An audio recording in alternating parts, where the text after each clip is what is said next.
Bonjour à tous. J'ai toujours l'impression de faire la même vidéo sur la fusion. Ça avance, mais ça avance pas comme je voudrais, ou pas aussi vite.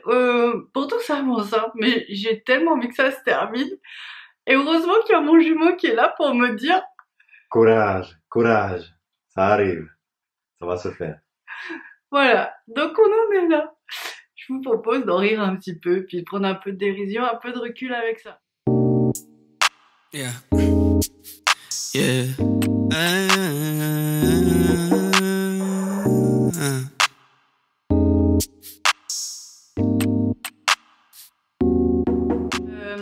En fait, je voulais vous parler de la fusion et toujours vous encourager parce que au final, je vois bien qu'il y a de plus en plus de gens qui arrivent, que les énergies sont toujours aussi propices. Donc ça, c'est juste magique. Je vous le répète, c'est vraiment une période propice, mais c'est vrai que c'est un phénomène qui est assez long, faut le dire. Et alors pourquoi ça, hein, pourquoi? Parce que effectivement, il y a toute une partie de nous qui demande à être ouverte sur une nouvelle conscience. Et ça, messieurs, dames, je vous informe vraiment là-dessus. C'est qu'il y a un moment, tout ce que vous savez, va falloir l'oublier. Donc autant que ce soit maintenant, j'ai envie de dire, vous gagnerez du temps. Parce qu'en fait, on rentre dans d'autres lois énergétiques, dans d'autres niveaux de conscience, et ça se passe pas toujours comme on l'imagine. Donc vraiment, chacun va avoir ses propres infos, ses propres intuitions, parce que pour le coup, c'est vrai que moi, je suis extrêmement guidée sur cette dernière partie de soins. Donc, ouvrez-vous au maximum pour que vous soyez vraiment orienté vers ce dont vous avez besoin. Voilà. Il y a les résistances à la fusion, c'est surtout ça que je voulais vous parler. Les notions d'amour inconditionnel impliquent le pardon.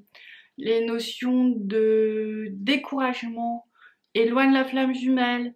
Les notions de doute, peut-être pas, peut-être que oui, peut-être que pas. Et on va être ensemble un jour.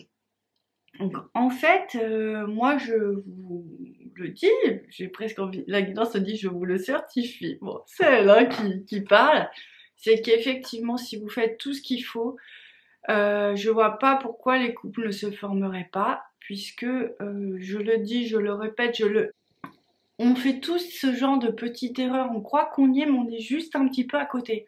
C'est pour ça, plus il y aura de gens qui vont fusionner, qui vont vous guider vers ce chemin, qui auront trouvé le chemin. Ils vous diffuseront cette énergie nécessaire pour que vous aussi, comme une petite chandelle, vous trouviez votre propre chemin intérieur. J'étais il y a quelques semaines avec un groupe de flammes jumelles, et effectivement, on m'a montré vraiment que chaque flamme jumelle va avoir une manière de se reconnecter à l'autre. Donc, il n'y a pas vraiment de recette, il y a des grands axes certes, mais il y a toujours des apprentissages et des lâcher-prises à faire qui sont franchement personnels en fonction des histoires et des blessures de chacun et des reconnexions pour monter dans certains plans de conscience. Quelque chose qui est très rédhibitoire pour la flamme, par exemple, c'est quand on n'arrive pas à pardonner ou le ressentiment. Il y a des gens qui ont passé beaucoup d'étapes. Alors je comprends qu'on n'arrive pas à le faire, mais à ce moment-là, c'était très beau hier, c'est que en termes de soins, si la dame n'arrivait pas complètement à pardonner, on peut avoir toutes les excuses qui soient. Voilà. Seulement, on nous demande l'amour inconditionnel. Donc du coup, ça veut dire que on doit prendre l'autre tel qu'il est où il a été, puisqu'il est en transformation, il est en devenir, et donc il va intégrer tous ces codes de lumière, il va intégrer vraiment son être le plus juste qui soit sur Terre, tout comme vous, mesdames, ou messieurs, vous qui êtes là. Donc, ça veut dire que il faut vraiment laisser le passé où il est, et s'ouvrir à l'avenir, s'ouvrir au bonheur. C'est encore une des dimensions qui n'est pas toujours évidente, il y a toujours une peur qui se cache. Bon, on peut le comprendre, on peut le comprendre. Dans un corps de flamme jumelle, il y a beaucoup de mémoire, qu'elle soit karmique ou galactique. on est porteur aussi de grandes souffrances, on est porteur aussi des souffrances ou des mémoires de l'humanité. Donc on peut comprendre ça, mais aussi qu'une fois qu'on le sait, on peut le dépasser en fait. Parce que si nous on est dans notre blessure, l'autre aussi il est dans son conditionnement. On a vécu plein de moments dans la flamme où on maîtrisait pas du tout ce qui se passait, où on a été dans des comportements qui nous ont complètement échappé, faut être honnête, hein, je connais personne qui a fait son chemin de flamme jumelle en étant méga zen, ou alors l'autre est à l'autre bout de la planète. Mais voilà, il faut le reconnaître, et ben eux aussi ils sont sujets à des choses qu'ils maîtrisent pas. Et la guidance de toute façon le dit depuis le début, s'il y a un moment donné, cette personne que vous avez reconnue comme votre flamme jumelle devient vraiment votre complément divin, devient vraiment, rentre dans sa grande beauté, dans son âme et dans sa grande lumière, tout comme vous devez le faire d'ailleurs, et à partir de ce moment-là, cette personne est fiable, parce qu'autour de lui, il y a tout un anneau de protection, il y a toute une lumière spécifique, il a fait une reconnexion avec son être le plus profond, en fait, avec lui, et vraiment son être est la partie de son âme la plus pure. Donc il y a une épuration qui se fait, une reconnexion qui se fait avec ces valeurs-là, les valeurs de l'amour. Donc à partir de ce moment-là, vous pouvez même considérer que vous rencontrez une autre personne, vous rencontrez à nouveau la personne du début. Donc c'est juste extraordinaire. Pourquoi je parle de ça?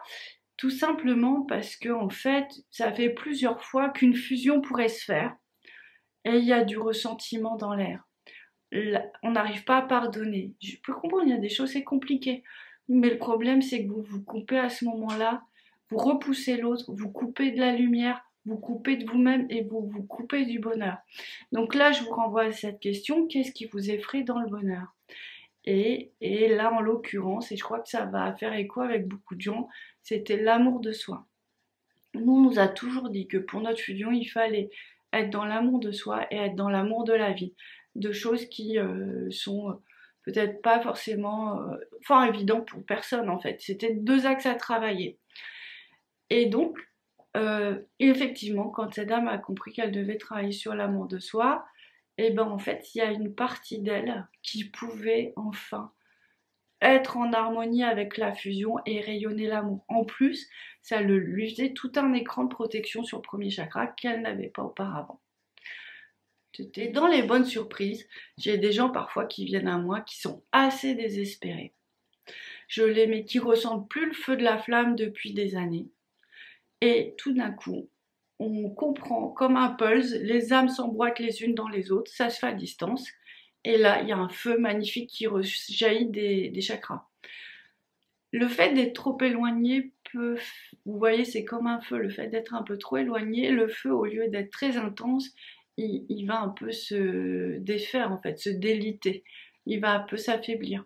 Donc, c'est qu'il était temps vraiment d'intervenir parce que on peut se poser des doutes quant à nos sentiments, alors que on aime la personne, mais on est juste à l'intérieur dans nos âmes épuisées de ce que ce phénomène de fusion n'arrive pas, de cette reconnexion à l'autre ne se fasse pas. Donc il y a un moment, ça devient vital. Donc je suis partisane de ça, moi, de pas perdre trop de temps et vraiment d'avancer. Donc on a des choses extraordinaires qui se font instantanément dans ces états de fusion. Je vous le dis parce que voilà, je pense que j'entends, c'est pour remonter le moral des troupes. Voilà, j'entends. Vous allez vous retrouver dans tous ces cas dont je vous parle. C'est pas racoleur, c'est pas tout ça. C'est juste pour vous dire attention. Il y a des petits décentrages qui sont inutiles. Vous pouvez avoir les prises de conscience depuis chez vous, vous réaligner, accepter des choses, vous ouvrir et surtout ouvrir votre conception de la vie. Parce que dans la dernière étape des flammes, et ça je vous en parlerai plus tard, je n'ai pas le droit pour l'instant, c'est qu'en fait tous mes schémas de pensée concernant le couple ont été complètement, concernant la fusion, ont été complètement balayés. Et c'est tant mieux, on en sort plus grand, avec moins de certitude, mais au moins plus léger, et puis on est à l'écoute de ce qui nous arrive. Une personne d'un certain âge, soixantaine d'années, moi je trouve que tout commence à 60 ans, peut-être même parfois avant, mais bref, il n'y a pas de temps pour être heureux en fait, et d'accepter le bonheur du couple. Il y a pas de limite. Et donc beaucoup de questions par rapport à ça. Est-ce qu'il va revenir? Est-ce que je vais pouvoir m'adapter avec lui? Qu'est-ce qui se passe? Je suis pas malheureux, je pourrais rester comme ça. Alors je suis pas malheureux, je pourrais rester comme ça. Bah, forcément, ça commence à concerner beaucoup de gens, mais c'est que la moitié du chemin. Mais cette dame ne voyait pas du tout dans quel sens avancer, et je voyais bien que même si elle était ouverte à la potentialité de se retrouver, il n'y avait pas cette force qui émergeait de son cœur, alors que c'est quelqu'un de très généreux. On part en papotage, comme souvent ça arrive durant les soins, et là je me rends compte qu'elle a juste un don magnifique. Elle me parle de ses enfants, et là son cœur rayonne, et elle connecte avec l'énergie divine à ce moment-là. Elle peut vraiment offrir cet amour-là autour d'elle. D'ailleurs, elle le dit, elle a un lien très particulier avec ses enfants, ses petits-enfants. Ses enfants ont pu vraiment offrir ça à leurs enfants eux-mêmes. C'est des familles très soudées, très unies, parce qu'ils ont une qualité d'amour tellement extraordinaire qui protège. Alors moi, ça m'a fait plaisir parce que la guidance me parle de ça depuis des années, donc bien sûr, je ne mets pas en doute parce que ça me semble tout à fait logique ce qu'on me dit, mais par contre, de le voir et de le voir dans l'aura de quelqu'un, bah, c'est juste incroyable. Et donc, en fait, cette dame, elle avait juste besoin de se caler sur sa mission. Donc, la mission divine, c'est quelque chose de très important. Je vous rappelle qu'il y a une vidéo là-dessus pour vous aider à l'atteindre, à l'obtenir. C'est la mission qui va ouvrir le cœur dans la dimension divine. Avec cet amour divin, cet amour qui va rayonner sur le jumeau, qui va réaligner le jumeau sur la dimension divine. Je vous le répète, même si votre jumeau ne fait rien, c'est pas grave, vous pouvez faire pour deux. De toute façon, c'est ce qu'on va vous demander. Donc vous vous réalignez sur cette dimension-là et vous envoyez tout cet amour-là. Et comme elle était plus dans le décalage de quand je suis maman, quand je suis dans ma mission, mais maintenant mon féminin sacré s'exprime à chaque instant puisque je rayonne ça, et ben je suis convaincue que son jumeau va pouvoir arriver parce que je voyais des flots d'amour, de lumière aller vers lui, l'entourer, le ramener, retirer les obstacles qu'il y avait entre eux. Est-ce que ça se fait d'une manière aussi simple? Peut-être pas, il y aura peut-être besoin d'un petit nettoyage en cours de route, mais en même temps, avant il se passait pas grand-chose, c'était plus une conception un peu plus intellectuelle. On va dire que là, on a ouvert le robinet à fond. Donc en fait, la lumière passe. Et c'était pas des choses compliquées, c'était juste un petit réajustement, une petite prise de conscience. Je voulais vous parler de ces différentes personnes parce que ça peut vraiment vous aider à avoir vos prises de conscience et vraiment et puis peut-être découvrir les vôtres en fait. Donc c'est pour ça que je vous en parle. Ah voilà, je voulais vous dire, tenez bon. Le confinement, ben, ça a du bon aussi parce que on sent que le rythme est très très ralenti. Et du coup, on peut retrouver un rythme intérieur comme moi j'ai retrouvé. Je retrouve un peu cette ambiance que je vivais en Inde à l'intérieur de moi, que je vivais au Maghreb, parce que en fait, c'est tellement calme qu'on peut se reconnecter beaucoup plus facilement avec ça. Alors, pour ceux qui sont dans des petits espaces avec beaucoup de gens, beaucoup d'enfants, beaucoup de boulot, c'est vrai que c'est peut-être plus compliqué. Ça, c'est certain. Mais en même temps, des fois, peut-être, c'est l'occasion de retrouver cette connexion avec les petits d'une autre manière. Et comme j'entendais dans une vidéo d'un psy, qui disait mais à l'impossible nul n'est tenu, donc faites votre mieux, culpabilisez pas et puis voilà, travaillez plutôt sur le lien que sur les devoirs. Faut pas le dire aux profs. Allez, je vous souhaite une très bonne journée, je vous dis à très bientôt, au revoir. Yeah. Yeah.